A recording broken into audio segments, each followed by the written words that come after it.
Welcome back, Mongo Fix. Well, Mongo working on the crooked Honda CRV again, and pick up a new to Mongo Knuckle from Good Buddy at the Yard. If you remember, this Honda CRV started off, it was in a big accident in the front, had a bent strut, put a new strut on, cleaned her up, kind of straightened out some of these fenders. The lower control arm was bent in the back there, so we put a new one on it, and after all that, it's still crooked a little bit. Just a little. It gets better every time, but it's still just a little bent. Well, they want a whole bunch for a brand new Knuckle. Mongo just get one from the yard. It got a decent looking wheel bearing in there. Maybe a bad. You never know with parts from the yard. Just for reference, this type of wheel bearing is a press fit wheel bearing.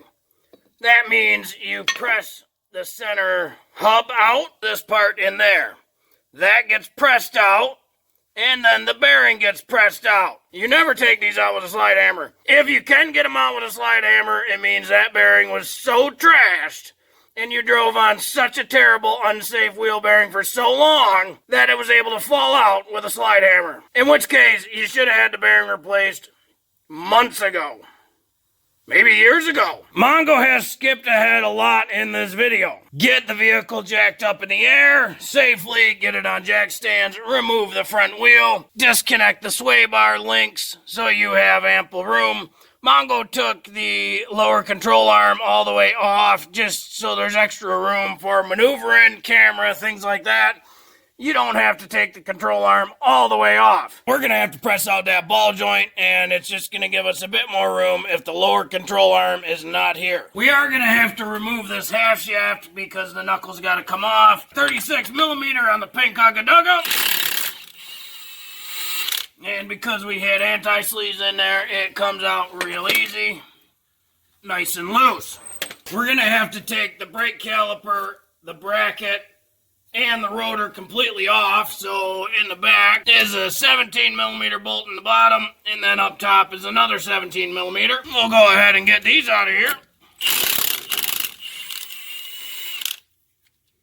And up there's the top one.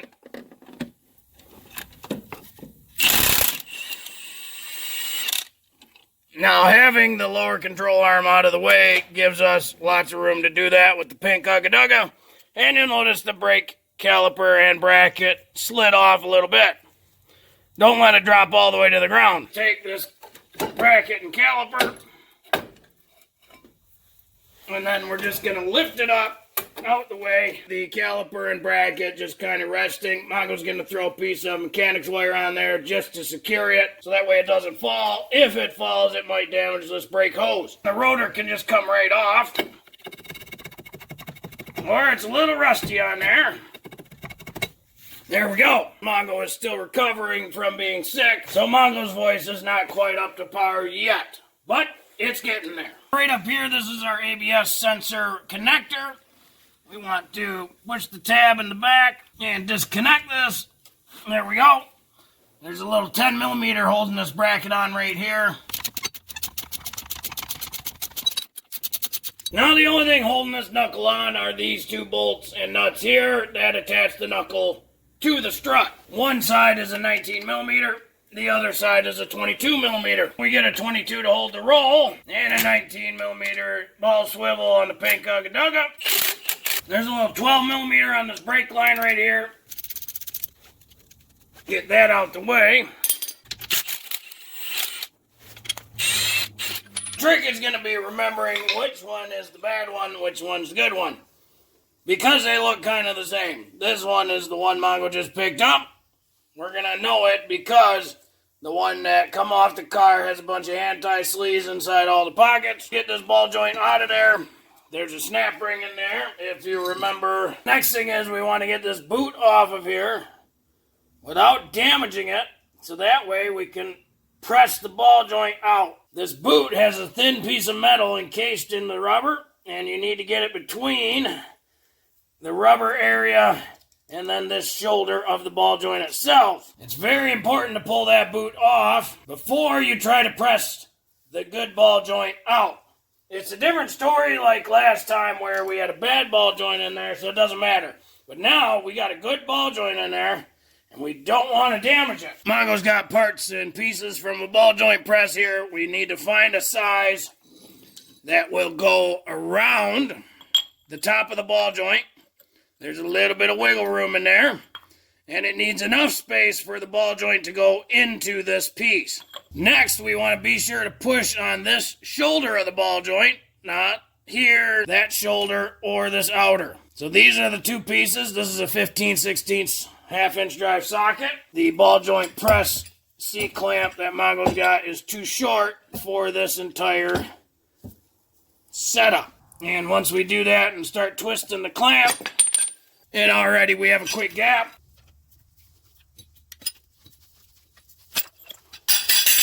And that's how you get the good ball joint out without damaging it. You can see that the center line of these two is a little bit off. That's pretty good angle. So you can see this is that bent one. That center line is definitely off from here.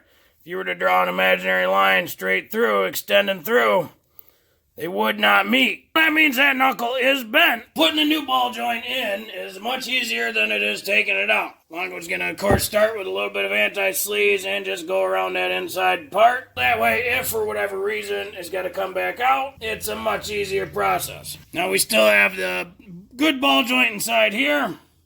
So we'll take that out, slip it into there. Now we'll get our normal ball joint press. This is operated with a 22mm socket on one end, and we're going to just place it right above there. Slide in this same exact coupler thing. We're going to try to press it in as straight as possible, even though it will kind of straighten itself as it goes. And once we get to the tight spot, we can put the socket on here. Some people drive them in with an impact gun. Mongo just, if you did it right and you got it in there, she's just gonna nice, easy go all the way in. You don't have to go crazy tight. Once it's pressed in, she's kind of in. Now we can get our snap ring back into place here. Mongo likes the snap area positioned to the rear, but it really doesn't matter. Get her most of the way in, then you can use a flathead to kind of work around the outside. Be sure it snaps all the way in. If it doesn't, then she's not down all the way. Lastly, we can take our boot and slide our boot back into place.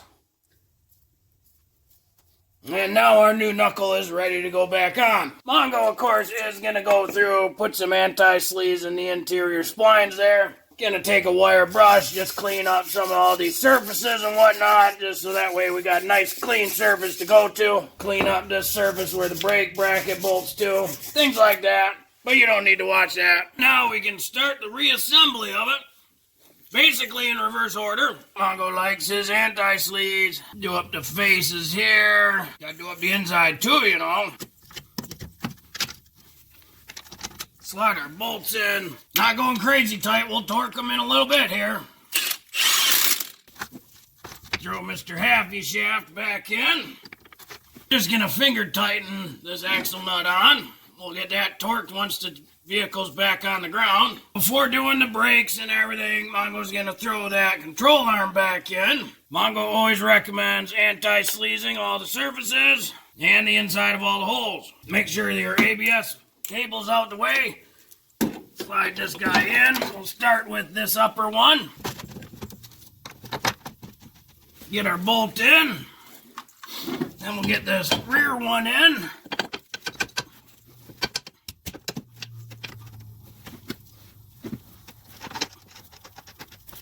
Those rear bolts, they get torqued to 61 foot-pounds.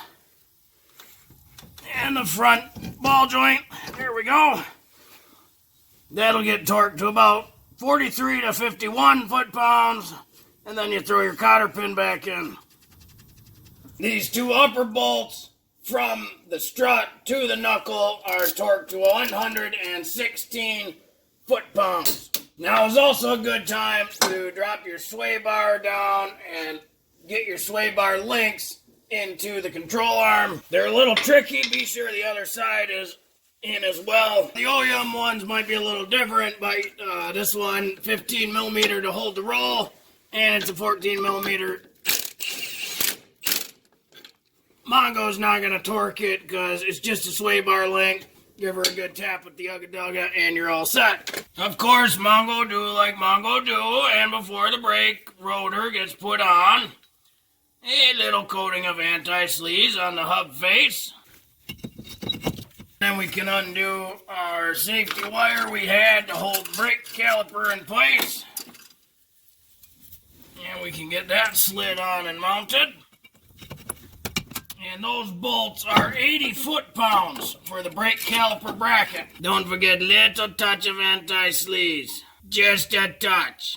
Our little 12 millimeter for the brake hose. It's just a little 12 millimeter. Mongo's not going to torque it. Pretty much get her snug and give her a little extra oomph. Then we can attempt to reattach our somewhat new wheel speed sensor or ABS sensor. Put these little plastic clips in their place. It seems like they're holding. The downside being is that one bracket is broken off of this one. Mongo's going to try to figure out a new way to secure it. Mongo don't think it'll flop around and get pinched in anything right there. Before we get the wheel tire on, do one more little coating of the anti-seize. Now, because these aftermarket wheels, you can kind of see where those wheels sit. We still have to torque that axle nut, so we'll have to take this center cap out of the wheel. Axle nuts are a lot easier to torque when the vehicle sits on the ground. For a 5 lug, you use the standard star torque pattern, so you go across one, then across again, skipping one, then across, skipping one, and across, skipping one. So 80 foot-pounds, and we'll put this vehicle on the ground. And the torque on the axle nut is 181 foot-pounds. Once you torque it, you'll have to get a hammer and punch and pound in that little dent area.